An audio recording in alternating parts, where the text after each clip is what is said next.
tey dañ fi daje woon may indil ASC yi seen subvention donc pour une première fois Tassette am quand même 18 équipes parce que daaw ku xool xam ni 6 équipes moo fi nekkoon di compétir cette année dañoo déployer les moyens ñoom ñu defar vraiment organiser wu ba 18 équipes ren am nañ ko 18 équipes yi nag dama indi ren 4 millions jox leen ko 4 millions yi appui association yi mu ngi ci appui ASC yi mu ngi ci ay ballon mu ngi ci ay peeru maillot mu ngi ci ay dossard sax mu ngi ci donc pour une première fois xam naa président zone bi dina ci dëkk Tassette am 4 millions boo xamante ne dañ ko jagleel ASC donc ren loolu lañ leen indil pour ñu mën a def ay nawetaan yu jéggi dayoo parce que il faut ñu préparer suñu stade bi nga xamante ni ñu ngi koy defar ci eggagul mais dañuy ren dañoo leen bëgg a wan ni que quand même on va avoir un stade digne d'un stade avec 2 tribunes et cetera des gradins ma ni leen nag ren dañuy def nawetaan yu mucc ayib dinaa débloquer parce que daaw 2 millions laa leen joxoon ren ñu yokk ko doubler ko mu nekk 4 millions pour que ñu mën a def nawetaan vraiment yu neex ñu profité nag ci bisu tay bi woowaale population yëpp pour sargal leen remercier leen ginnaaw bi ñu remercier président Macky Sall parce que lii lépp moo ko waral ku nekk xam na Tassette ni mu meloon démb ak ni mu mel tey suñu demee ba tey li fi nekk Tassette gis ngeen ko mbooloo mi ñëw na jóge ci village yëpp dañu ñëw pour sargal leen remercier leen ci vraiment ni ci ñëpp jàppee ba président Macky Sall am fi score bi mu fi am parce que Tassette je crois ñun am nañ presque 70%. Donc loolu aussi dafay lu am solo. man boo xoolee département bi ci ñi gën a néew lay jot seen carte ci la bokk parce que tey am na plus de 3000 cartes yoo xamante ni jotuñu ko donc boo xoolee presque 3500 personnes yoo xamante ni voté wuñu parce que jotuñu seen i carte donc loolu ñuy wax xam nga waxu kasaw kasaw la bu doon par exemple jot nañ suñuy carte tey Tassette ñu ngi rawee maa ngi ko taxawu Sénégal bu Idrissa Seck Khalifa Sall 3871 voix mais mënoon lañ leen rawee fii 7000 à 8000 voix rien que pour la commune de Tassette bu ñu jotoon suñu carte yi 70% la ñu am département bi boo xoolee ñun rawee nañu presque mën naa ni presque fanweeri junni yi tuutee ci manqué boo boolee département bi ak commune bi mais bu doon département bi rek rawee nañu Idriss Seck fanweeri junni ak juróom-ñaar yoo xamante ni rawee nañ ko ci biir département bi ci 12 collectivités locales yi ca loolu yaakaar naa ni ca incha allah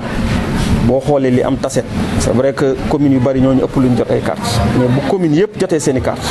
suñu objectif mooy élection yii ñëw ñu rawee Idriss Seck juróom fukki junni ci fii ci département Thiès. étudiants yi dañ leen di dimbali rek parce que ñun ñëpp jaar nañ ci bu ngeen xoolee man maa jël sama initiative bopp du xaalisu mairie du xaalisu dara ni dama leen di jàppale daan naa leen jàppale avant may nekk maire mais chaque année dañ koy yokk ngeen xoolee ren 3 millions lañ waxoon lañ leen di jox ma leen di fayal chaque 3 mois di leen jox 1400 tickets mais bi ñu demee ci campagne bi ñëpp xam nañ ni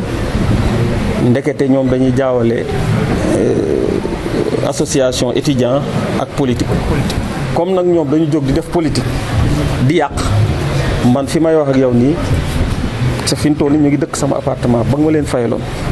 31 août bi lay jeex mais avant loolu le 1er juillet bi passé le 1er août bii ñu nekk ci nga xam ne deewagul jël naa appartement ba fay ci 1,155,000 maanaam loolu dina leen yóbbu bët le 31 décembre mais loolu maa ngi ko jagleel étudiants yi nga xamante ni jóguñu jànguñu defuñu dara politique rek la ñuy def donc ba pare ñu waroon renouveler et cetera mais le plus important mooy damay lancer appel étudiants Tassette parce que ñooñu di wax benn groupe bu ndaw la majeure partie bu ma jëlee appartement di fay xaalis boobu xam naa ni étudiants yi plus de 90% man la ñu àndal mais comme dafa am benn groupe bu ndaw bu doon jàpp di ko politiquer looloo tax ma jël appartement boo xamante ni dama leen koy fayal tous les 6 mois dama leen daan jox junni ak ñeenti téeméeri ticket trimestre bu nekk léegi sax dama ko yokk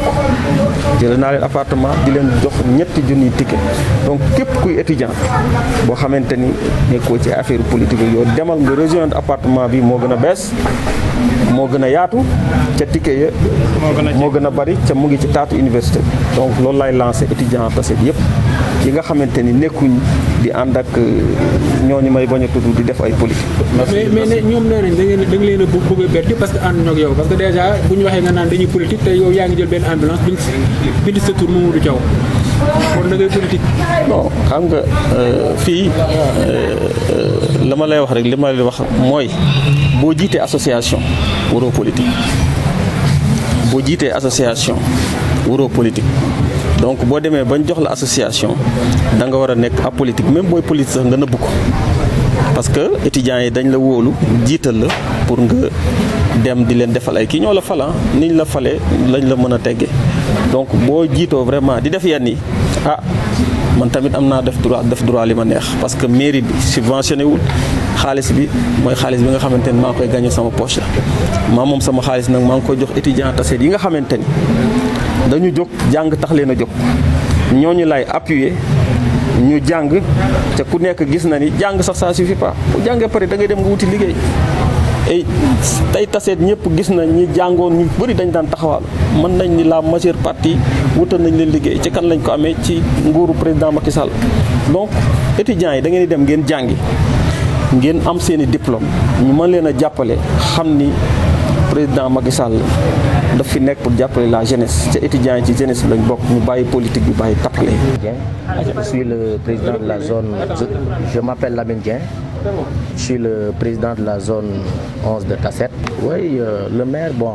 je dis toujours c'est le maire de la jeunesse. Bon, nous sommes des purs produits du mouvement Navétane. Donc j'ai été formé par un grand frère, un oncle Abdoulaye Ndongo depuis les années 98 quand on jouait en cadet.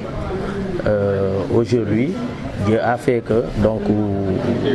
avec le nouveau maire, on a donc un espoir pour relever donc beaucoup de défis sur le plan sportif, sur le plan culturel, et que la zone de Tassette était parmi les dernières zones au niveau du Sénégal parce que c'était la seule zone où il n'y avait pas de stade clôturé, surtout dans le département de Thiès. Mais aujourd'hui, on voit qu'avec l'arrivée du maire, nous, la jeunesse de Tassette, nous avions demandé au maire un mur de clôture, j'ai dit bien un mur de clôture.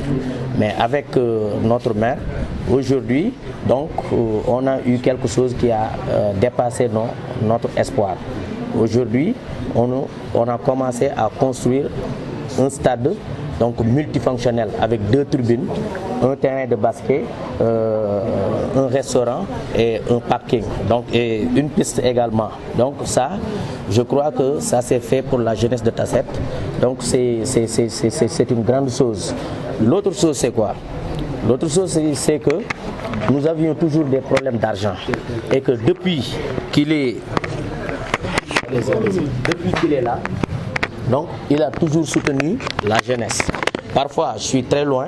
mais parfois je l'appelle, je lui dis que les jeunes te sollicitent sur telle ou telle chose. Mais à chaque fois, moi je suis son homme de confiance, je suis son collaborateur. Donc il ne daigne pas répondre. Donc en retour, on peut s'attendre à ce que Tassette quand même déploie des jeunes de talent. Des jeunes de talent, effectivement, des jeunes de talent. Donc sur le plan sportif et même sur le plan culturel. Parce que qui dit mouvement Navétane parle de sport et parle également de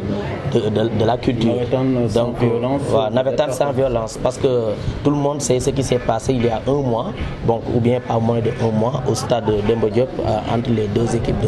de Ligue 1. Donc nous avons fait même un CLD au niveau de Noto, présidé par le sous-préfet. Donc on a parlé donc de la violence qui est donc stabilisée aujourd'hui au niveau donc national, mais aujourd'hui également nous voulons relever ce défi, n'est-ce pas? Et j'ai toujours soutenu que la zone de Tassette c'est une zone où donc les gens sont civilisés malgré les couacs, les problèmes qu'on entend partout au Sénégal. Ici dans la zone de Tassette il n'y a pas ces violences qu'on signale comme dans les autres zones. Vraiment aujourd'hui le maire a fait beaucoup de choses parce que tout à l'heure vous allez voir que on a subventionné des ASC.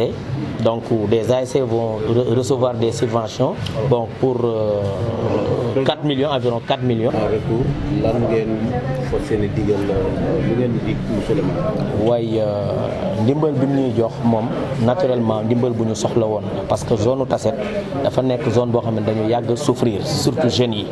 di football ci ay terrain yoo xamante ni ay terrain vague la amul benn sécurité. maire bu mu njëkkee bi Macky Sall di doog a falu avant que moom muy nekk maire moom dañoo dajaloo jeunes yi ñu ni ko ñun jeunes yi lu ñu lay njëkk a ñaan mooy stade terrain clôturé du moins mais depuis bi ñu ko waxee loolu ñoo ko si topp ba premier mandat